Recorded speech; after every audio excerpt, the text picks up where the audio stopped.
Hi, I would like to talk about the real-time render in RhinoGold 3.0.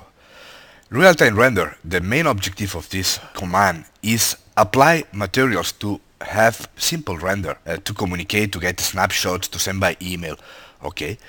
Now in this version we include more than 250 materials, and to activate is exactly the same as in RhinoGold 2.0. We click here, and now we have more families.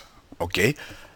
In this new version we can apply physical properties of the materials to create reports or to analyze or whatever. It means that now RhinoGold knows what is the weight of each object. Let me show you. If we come to Jewelry Report,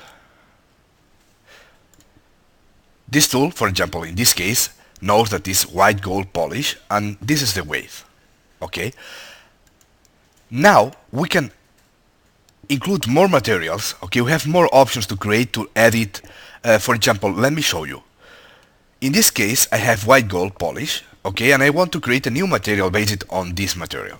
Okay, in right button, we have four options. We can create a new material, we can edit the material, we can duplicate the material, and we can delete a material. Okay, in this case, I want to create the white gold 18, okay, using this one. Okay, then I can right button and duplicate material, and now I will change the name 18. Great. And now we have a copy of this material. Okay, we can right button and edit this material, and in this window we can define the name, the texture, the icon, the mapping. Now we will see all the details, but the most interesting thing is I can change the density. Okay, in this case it's 14.7. Okay, and we click OK. Now if we apply this material, when we create a report, the weight will be different. Okay, obviously because the density now is different. Okay, this is really interesting because now all the materials are completely integrated with all the analyze tools. Okay, let me show you more about how to create a material. We can create a material from other material, or we can create a material from a picture, for example. We come to My Materials, in right button, create a new material. Great.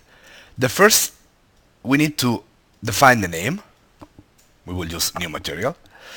The texture is the image that we will project on the object, and choose any image. For example, we can select this one. Okay. We can define other image to use as icon. Okay, if you don't choose any image, don't worry, get the text image. We have the mapping. We can do a spherical mapping, or we can use a planar mapping. Now we will see the difference. The density, the transparency, and this is really interesting, is the material type. In material type we have three options. The first one is metal, the second gem, and the third other. Why we need to define that? Because if we choose as a gem, okay, in all the gem tools automatically will be listed this material. Okay, and we can use it to apply in channel, in Gem Studio, in all the stones commands. Okay, if we choose metal, this material will be listed as metal in the report too. Okay, and that's it. In advanced options we can define what is the Brazil material, for example, the B-ray material linked to this real-time render material. Okay, then we click OK, and let me show you that we can apply okay to this object. Other interesting thing, let me create a box talking about mappings, is now is a spherical mapping. Okay, and we see this result. If we edit this material and we choose now we want planar mapping, you will see the difference.